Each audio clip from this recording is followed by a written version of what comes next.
the best of 80s scream queens. I mean, really?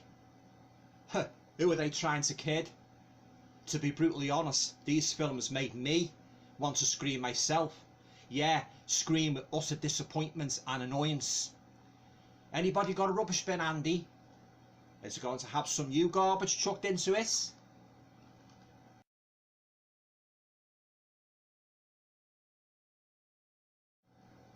Hi guys, welcome to another video. Hope you're all keeping well. In this video, I thought I would review all three of the movies on this Blu-ray, the best of 80s scream queens, which I bought from HMV the other day, and which I watched, over the last 2 nights. I watched all the movies now. Yeah.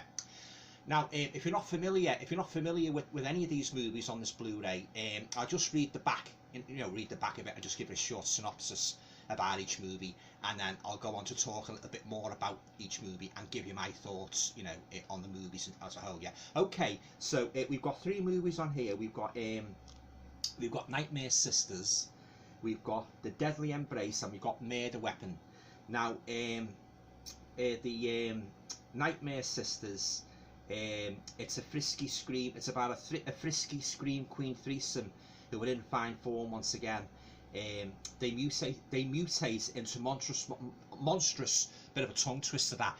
They mutate into monstrous but marvelously sexy male hunting mutants in this low budget wonder that features ample flayed flesh and an equal enthusiasm towards sublime set pieces of splatter movie madness. So I just have to put my hand over there, for the cover the naughty bits up. Features ample flayed flesh and an equal enthusiasm towards sublime set pieces of splatter movie madness. Also included in this Behemoth, that's a laugh. Behemoth of a box set is Deadly Embrace from 1989, which highlights Airwolf's main man, Jan Michael Vincent. He plays a hunky Beverly Hills husband with babes to spare. However, before long he's being stalked by a heartbreaking high-heeled pin-up, and the result is both creepy and creatively nasty. Could have fooled me. Finally comes Murder Weapon from 1989, a hard-to-forget frightener that also offers a number of laugh-out-loud moments of pre-scream comedy laceration, not to mention some truly demented scenes of slice-em-up insanity.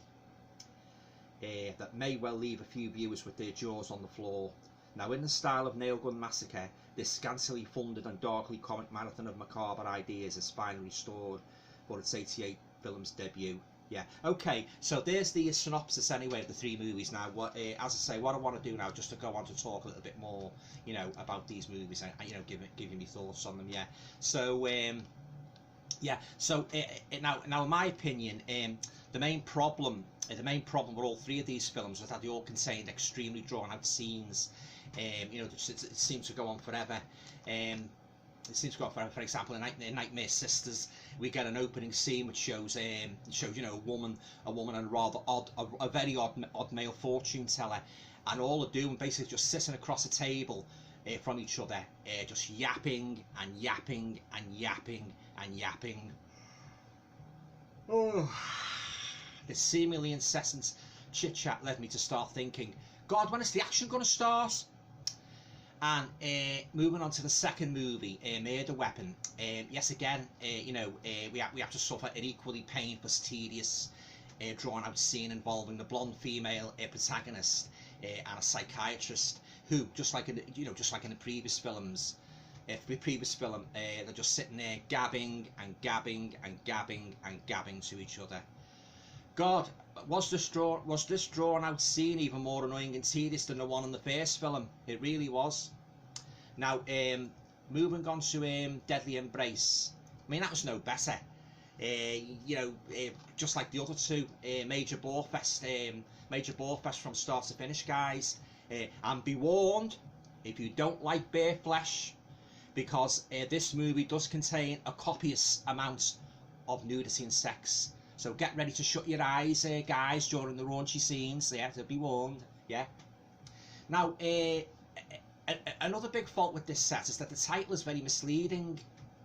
Now, although Linnea Quigley, Michelle Bauer, and Brinke Stevens, very big female name in the world of horror, especially in the 80s and 90s, You know, despite the fact that all three of those ladies are listed on the cover, I mean, it's only the first of these three scream queens that, you know, that appear in all three movies, and only one, Nightmare Sisters, has hardly any relevance, you know, to a proper horror film.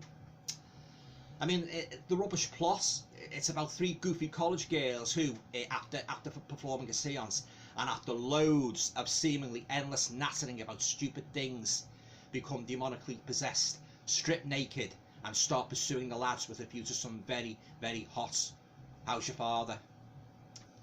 Now, all three movies in this set are extremely lacklustre and badly written affairs, with very poor acting, and are only exacerbated by you know, extremely boring screenplays. Now, honestly, I've never watched such a pile of celluloid rubbish in all my life. You know, and the fact that all three of these movies were probably produced on a low budget, with scant regard, you know, for proper storytelling, then released straight to VHS, seems to be written all over them.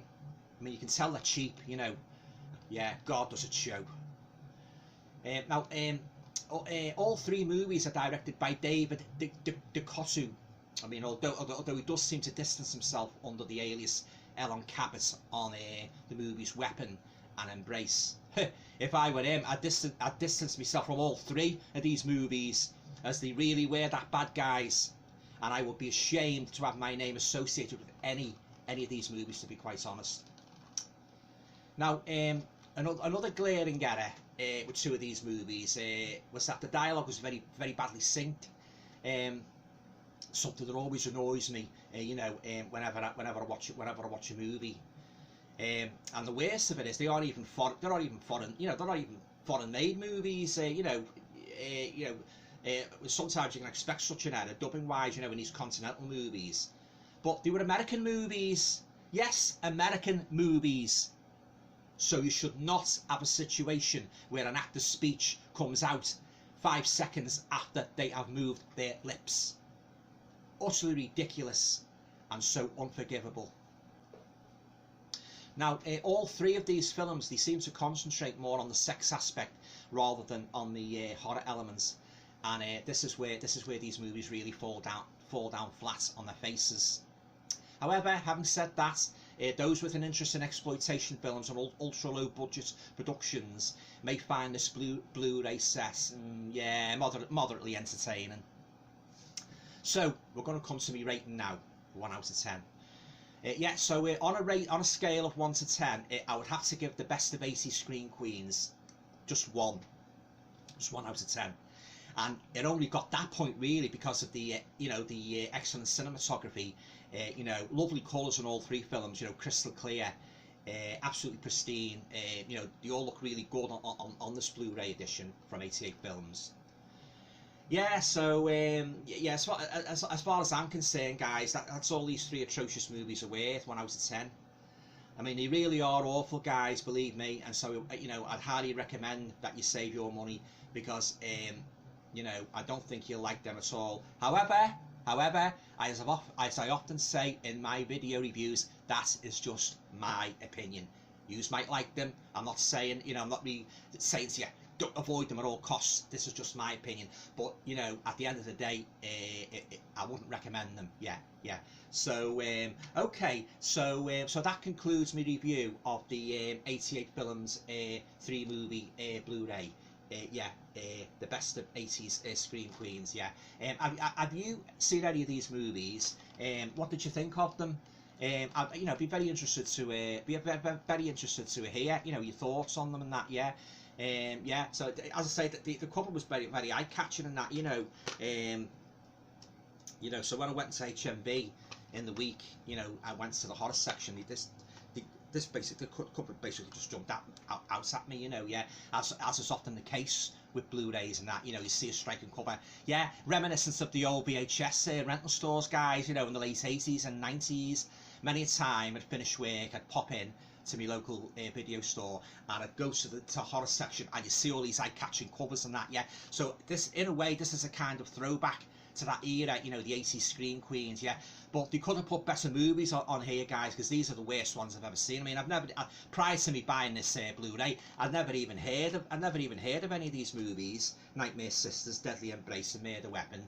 Yeah, they're all new to me, guys. Yeah. So yeah, very disappointed, guys. Yeah, I wish I could have give a better, a better review of them and that, because as I say, well, it's a case again, isn't it? All that glitters is not gold. Yeah, it's the same with books. You might see a book with a nice cover, but when you read it, like, the content is not commensurate with the aesthetics of the cover. Yeah. Okay, guys. So say, yeah, I hope you enjoyed my review of this disaster of a 3-movie Blu-ray set.